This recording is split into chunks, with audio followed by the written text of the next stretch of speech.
A cor mais bonita que o ser humano pode ver não deveria existir. Ela é um erro da natureza. Em 1987, esse azul foi chamado de mágico, de tesouro. Para Devair Ferreira, que passava aquele pó brilhante no corpo para iluminar a noite, parecia uma bênção. O que ele não sabia é que aquele brilho era um grito atômico. Cada grão era uma metralhadora disparando partículas invisíveis contra o seu DNA, despedaçando as instruções que mantinham suas células vivas. Enquanto a luz azul hipnotizava seus olhos, a radiação já estava no seu hálito, nas suas roupas e no sangue da sua família. A sentença de morte não foi assinada com tinta, mas sim com luz. 13 de setembro de 1987, Goiânia. O Roberto dos Santos e Wagner Motta entram furtivamente nos escombros de uma clínica abandonada, o antigo Instituto Goiano de Radioterapia. Eles não estavam procurando história, estavam procurando chumbo. Dinheiro rápido para o final de semana. O que eles encontraram, presa dentro de um cilindro massivo, foi uma cápsula de aço. Ela não tinha o tamanho de um reator nuclear. Era menor do que uma pilha comum. Apenas 19 gramas de um pó compactado. Mas dentro daquelas 19 gramas, o próprio inferno estava engarrafado. Era cloreto de césio 137. Nesse exato momento, enquanto eles carregavam o cilindro num carrinho de mão pelas ruas da cidade, 50 trilhões de átomos estavam se desintegrando por segundo ali dentro. Uma máquina de radiação pura, abandonada por uma negligência que beira o crime, agora solta no centro de uma metrópole. No quintal de casa, tentando abrir a cápsula para vender chumbo, eles usaram marretas. Quando o aço cedeu, a fenda se abriu. O pó azul mágico vazou. Eles não sentiram calor, não sentiram cheiro. A radiação não tem rosto, não tem matéria. Só destruição.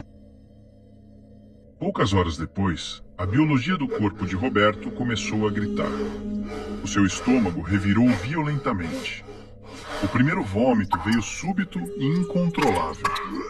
Wagner também começou a passar mal. As mãos tremiam, a cabeça latejava como a marreta que havia acabado de utilizar. Aqui está o truque mais cruel do césio. Os seus primeiros sintomas não parecem um filme de ficção científica. Eles imitam uma alergia alimentar, imitam uma intoxicação. Eles sussurram o que ninguém gosta de ouvir no pronto-socorro: virose. Enquanto Roberto achava que tinha comido algo estragado, os raios gama, ondas invisíveis de alta energia, estavam rasgando as moléculas de água dentro das suas células. O trato gastrointestinal de Roberto estava literalmente derretendo por dentro, célula por célula. Desesperados, eles foram a um pronto atendimento local. Imagine a cena: 2 homens encharcados de suor frio, sentados na sala de espera. O suor de Roberto não era apenas água salgada, era suor radioativo. O pó estava nas mãos, na roupa, no banco onde ele sentou. O médico de plantão olhou para os 2 homens com náusea e diarreia. Ele os tocou, sem luvas especiais, sem proteção de chumbo. Ele não viu radiação, ele não tinha como ver. Ele viu o que qualquer médico veria: o Brasil real. O retrato de uma pessoa quando um vírus resolve fazer a festa dentro do seu corpo. O diagnóstico foi rápido e trágico: alergia alimentar, virose comum. Tomem um remédio para o enjoo, voltem para casa e descansem. Foi isso que eles ouviram, e o pior aconteceu. Nos dias seguintes, Roberto sentiu uma melhora. As náuseas pararam. O vômito cessou. Ele levantou da cama achando que a pior parte já tinha passado. Ele estava curado. Ou ao menos era o que ele sentia. Mas na medicina da radiação, essa melhora tem um nome sombrio: fase de latência. A náusea parou porque o césio já não estava apenas no estômago. Ele havia entrado na corrente sanguínea. O corpo humano precisa desesperadamente de potássio para fazer o coração bater e os músculos funcionarem.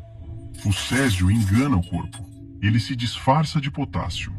O próprio sistema circulatório de Roberto transportou o veneno para os seus músculos e para o seu coração, com eficiência militar.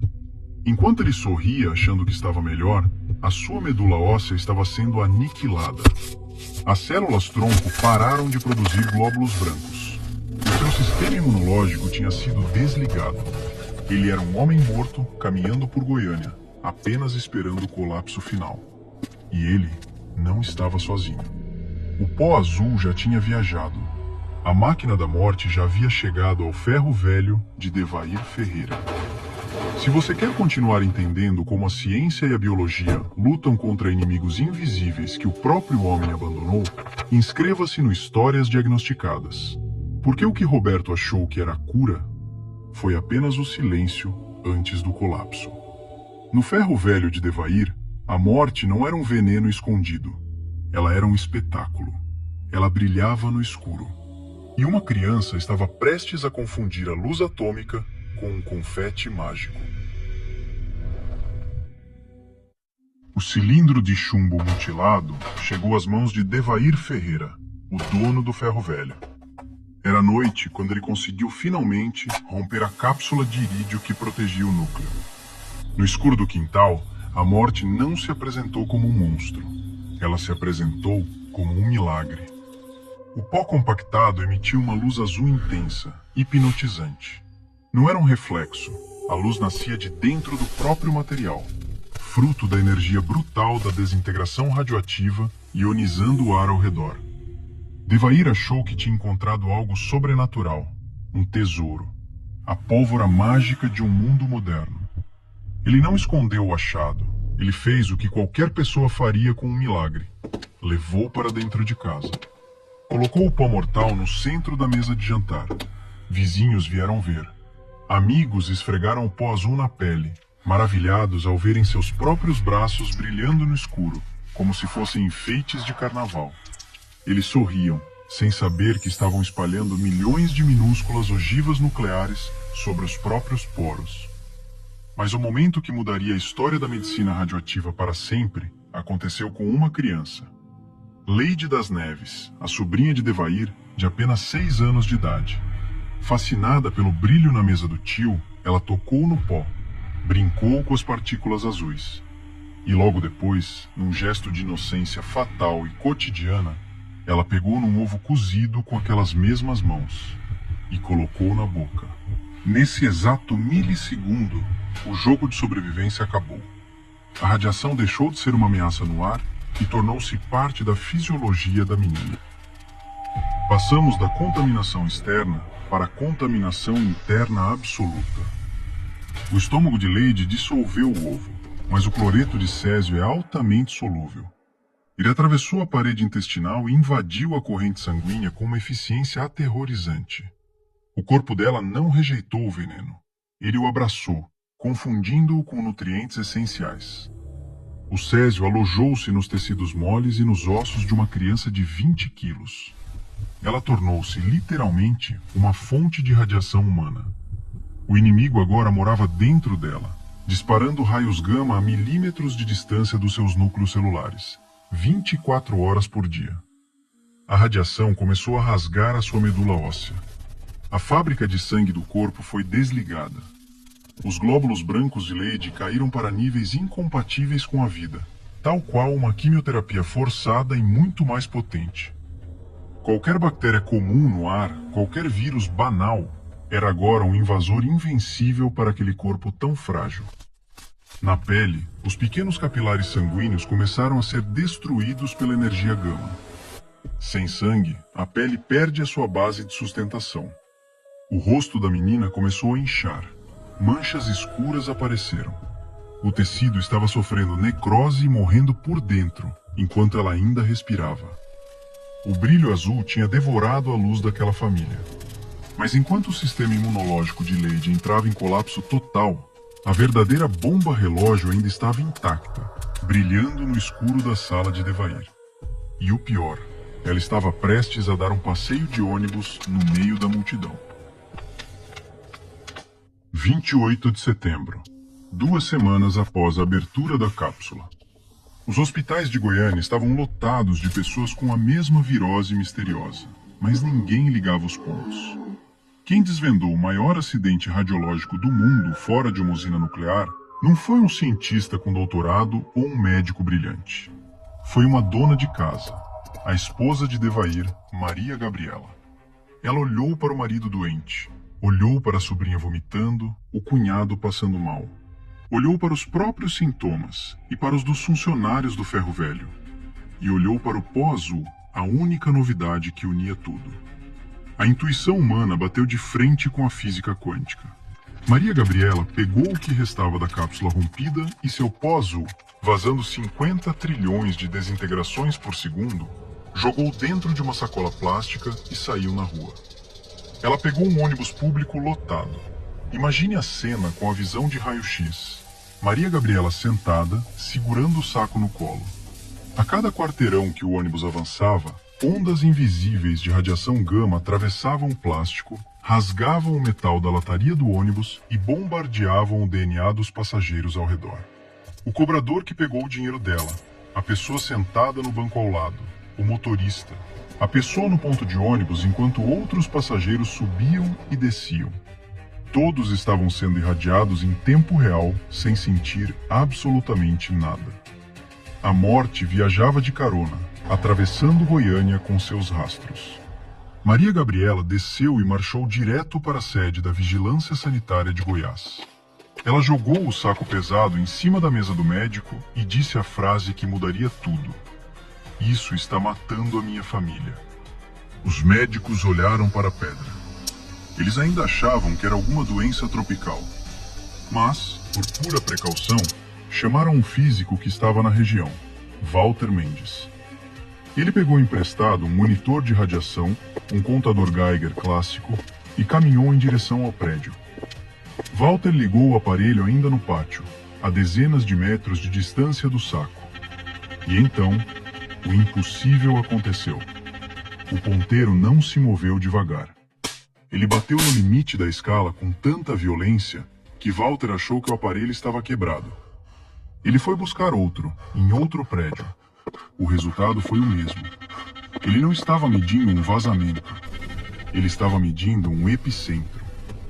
Walter correu para dentro, suando frio, gritando para que evacuassem o prédio imediatamente. Mas a cápsula não estava mais lá. O corpo de bombeiros já havia passado para recolher e descartar. O seu destino, o rio Capim-Puba, o importante corpo de água urbano de Goiânia. O físico se recordava de ter visto o veículo do corpo de bombeiros no estacionamento, e então correu para impedi-los de piorar esse desastre. Antes que eles entrassem com a sacola no carro, Walter ordenou que soltasse imediatamente.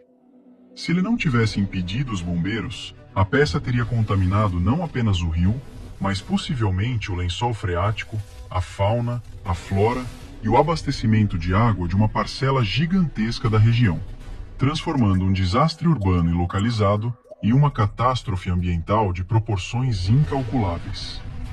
O Brasil não estava lidando com uma virose agressiva. O Brasil tinha acabado de detonar uma bomba atômica suja no coração do seu próprio território. E agora, o governo precisava descobrir como isolar uma cidade de 1 milhão de habitantes antes que o vento espalhasse o fim do mundo. Quando o governo percebeu que uma cápsula de Césio-137 tinha sido aberta no meio de Goiânia, o protocolo de guerra foi ativado. Mas como é que se caça um inimigo que não se pode ver, não se pode cheirar e que já está impregnado no suor, no dinheiro e nas roupas de uma cidade inteira? A solução foi o isolamento em massa. O Estádio Olímpico de Goiânia, um palco de glória e entretenimento, foi imediatamente convertido num campo de triagem nuclear.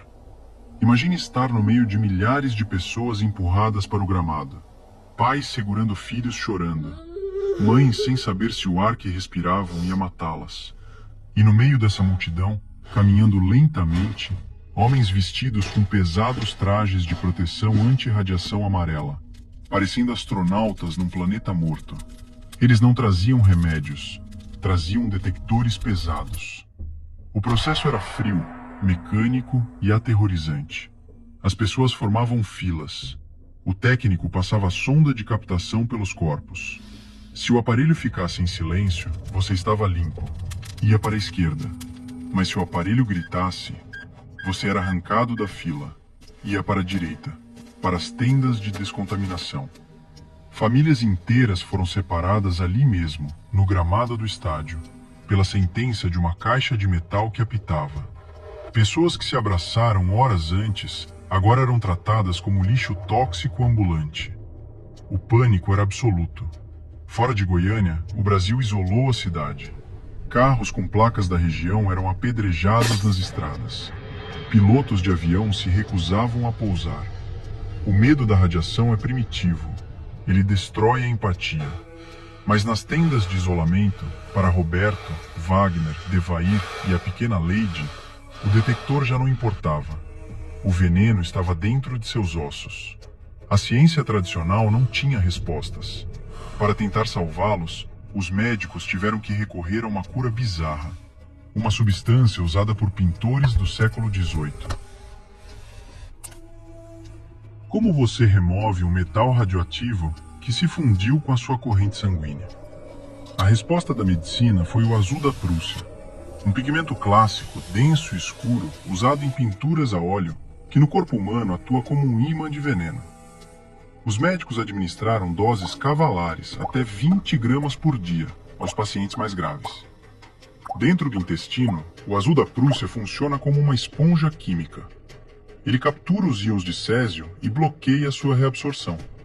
Mas o processo era monstruoso. Ao forçar o corpo a expulsar a radiação, as fezes, a urina e o suor dos pacientes se transformaram em lixo nuclear de alto nível. Os enfermeiros relataram que as suas próprias luvas de chumbo pareciam queimar quando tocavam nos fluidos dos doentes. O corpo humano tentava purgar a morte, mas a morte queimava a saída. Para a pequena Lady das Neves, o pigmento chegou, mais tarde demais. A dose que ela absorveu ao comer aquele simples ovo cozido era uma sentença nuclear. A radiação tinha triturado seu DNA. No dia 23 de outubro de 1987, a luz de Lady se apagou. Ela não morreu de uma doença. Ela morreu de hemorragias e múltiplas infecções porque o seu corpo, sem glóbulos brancos, já não conseguia lutar contra o próprio ar que respirava. O seu enterro foi o ato final e macabro desse pesadelo. O seu pequeno corpo estava tão radioativo que a lei internacional exigiu que fosse sepultada num caixão revestido com 700 quilos de chumbo puro. Uma prisão de metal inquebrável fechada com guindastes. No cemitério, uma multidão em pânico tentou impedir o enterro. Jogaram pedras, tijolos e gritaram, aterrorizados de que a menina que brilha envenenasse o solo da cidade para sempre. Como se ninguém ficaria deslumbrado como ela ao ver a cor mais bonita do mundo. Maria Gabriela salvou uma metrópole com uma sacola de plástico. Mas a física não perdoa heróis. A radiação consumiu a mulher que desvendou o mistério. 2 funcionários do Ferro Velho também foram devorados pelo brilho. Mas para outros, a tragédia estava apenas começando. Para Devair e Ivo, o pai da pequena Lady, a morte foi sádica. Ela não os levou na hora. Ela os forçou a sobreviver. A carregar as queimaduras no corpo e o ódio de uma cidade inteira nas costas. O Césio torturou Devair por 7 anos antes do seu colapso final. E arrastou Ivo por 15 anos de absoluta agonia. Os relatórios oficiais tentam calcular os mortos indiretos. Mas como você coloca um número em fantasmas? Bombeiros, técnicos da vigilância e funcionários públicos que olharam para o abismo naquelas primeiras semanas tombaram precocemente em silêncio. A estatística fria diz que o câncer multiplicou por 5 entre os envolvidos. Mas o verdadeiro rastro de destruição é incalculável. Goiânia nos ensinou a pior lição da era atômica. A medicina é quase inútil quando a física decide rasgar a biologia. Nosso corpo é frágil, um alvo de papel para invasores invisíveis. Principalmente quando a morte vem disfarçada como a luz mais bonita do mundo. Mas enquanto o Césio destrói de fora para dentro, Existem condições ainda mais bizarras que começam como um erro que nem é um erro. Imagine ter seu coração sufocado aos poucos, sem saber, e a causa estar em algo que imaginava ser inofensivo: o tratamento para a calvície. Clique no vídeo ao lado para entender essa história.